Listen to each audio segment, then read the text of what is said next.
one other little thing I like to do when assembling the car once it's been torn apart and cleaned and rebuilt and everything is to actually seal the bottom of the differential bulkheads to the chassis. And the reason I like to do that is because it's real easy to get dust and debris that gets in there, and any type of dust and debris that gets into the bulkhead can just prematurely make the bearings go bad, take the smooth inside of the drivetrain, and just in general, dust and dirt isn't something you want inside your car. So again, it's the same red grease that we use on the differential O-rings is what I use to seal this off. So again, I just kind of reach in and basically just kind of get enough to put a grease barrier on the bottom of the bulkhead, so that when it sits flush down on the chassis and gets pulled down onto it, it creates that seal. Alright, so if we were to set the bulkhead down on the chassis, screw it down, the excess grease will come out of the side, but that grease basically forms a gasket between the chassis and the bulkhead, just to seal that off and keep any foreign matter from getting in there. Alright, one tuning feature that I like to use that a lot of people overlook is actually the Ackerman of the car. Many people may not want to change the Ackerman because they're unfamiliar with what that actually does and how it affects the handling of the car.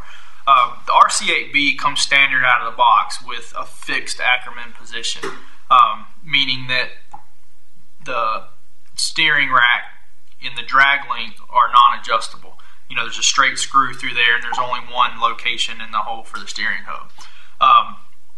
With the original RC8, the Ackerman plate was actually a little bit different, where the tie rod ends and the tie rods were shorter, and that changed the Ackerman by actually putting more Ackerman into the car. And to give you a quick explanation on what Ackerman actually does, Ackerman refers to the angle and the relationship of the outside and the inside tires together. More Ackerman actually means that the inside tire in a corner is going to be turned at a greater angle than this outside tire. Zero Ackerman means that the angle and the relationship of the tire is perfectly linear. So you have the same amount of tire travel left and right in the corner. More Ackerman actually a lot of times will result in overall less steering. So it's an inverse relationship, which kind of makes that hard to remember. So less Ackerman most of the time will equal more steering because of more throw of that outside tire. What the old steering rack plate that was on the original RC8 does is it actually produces more Ackerman. So that's going to calm the car down on very aggressive high traction tracks, and also make the car easier to drive on rough and bumpy tracks, because on a rough track, as a car goes through the corner, it makes it very difficult to drive when this outside tire catches a rut or wants to jerk the car.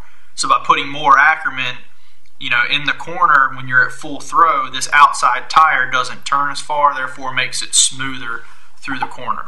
And as far as Ackerman goes also, the further forward towards the front of the car that you have your link, that also will decrease the Ackerman, giving you more travel on your outside tire. Moving it backward in a more rearward hole, moving it back towards the rear of the car, will increase the Ackerman, making it easier to drive and making it smoother. Some forms of cars, some brands may actually have multiple holes out here on the steering knuckle. By using the longer hole on a knuckle, that decreases the Ackerman, giving you more steering throw. And if you run a shorter inside hole on your steering knuckle, that gives you more Ackerman. So that's kind of in a nutshell, quick roundabout way of explaining Ackerman and how it's useful in tuning the handling of your car.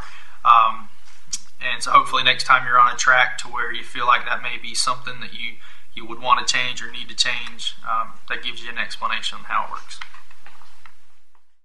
Alright, well that about wraps it up for all the basics ins and outs of properly getting an RC8 set up. Hopefully there's been some things throughout the video that you've learned or that you can apply to your next race. And from there we just wish everybody good luck, and if you see us at a racetrack, don't hesitate to come up and ask, and we'll help get you going in the right direction and hopefully on your way to the winner's circle. Thanks.